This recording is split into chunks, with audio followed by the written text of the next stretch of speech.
ଲାଗୁଛି କ'ଣ ଉତ୍ସାହ କେମିତି ପୁଣି ଥରେ ଆପଣଙ୍କ ହିଟ୍ରିକ୍ ଏଇଟା ଲୋକଙ୍କର ବିଜୟ, ମୋର ବିଜୟ ନାହିଁ, ମୋ ଦଳର ବିଜୟ, ଏଇଟା ସାଧାରଣ ଜନତାଙ୍କର ବିଜୟ।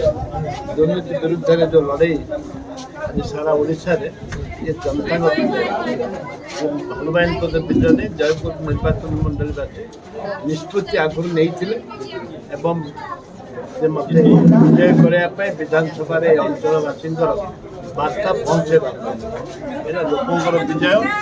ସାଧାରଣ ଯେଉଁମାନେ ଭୋଟର ସେମାନେ ମୋତେ ଦେଇଛନ୍ତି ନ ଦେଇଛନ୍ତି ତା ଭିତରେ ନାହିଁ।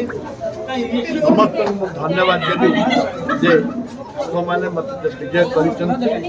ମୁଁ ଆପଣମାନଙ୍କ ଚିର ଋଣୀ। ଆସନ୍ତା ଦିନରେ ନିଶ୍ଚିତ ଭାବରେ ଯେଉଁ 10 ବର୍ଷ ସେବା କରିছে ତାଠୁ ଅଧିକ ଭାବରେ ସେବା କରିବା ପାଇଁ ଜୟପୁରବାସୀଙ୍କ ପାଇଁ କ'ଣ ଲଢ଼େଇ ରହିବ ସାର୍? ଏଠି ପ୍ରଥମ ଯେଉଁ ଲଢ଼େଇ ମୋର ବିକାଶ ଲଢ଼େଇ ଏବଂ ଶାନ୍ତି ଲଢ଼େଇ ଏବଂ ସ୍ନେହ ଶ୍ରଦ୍ଧା ପ୍ରେମ ଶାନ୍ତି ମୈତ୍ରୀ ପ୍ରଗତି ତିନୋଟି କଥା କହିଥିଲି।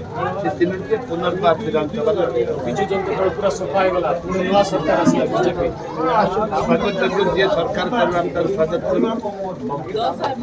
ଜନତାଙ୍କ ରାୟ, କଂଗ୍ରେସ ଦଳ କେବେ ଜନତାଙ୍କ ରାୟକୁ ଅବହେଳା କରିନି। ଜନତାଙ୍କ ରାୟକୁ ଆମେ ସମ୍ମାନ ଦେଇଛୁ।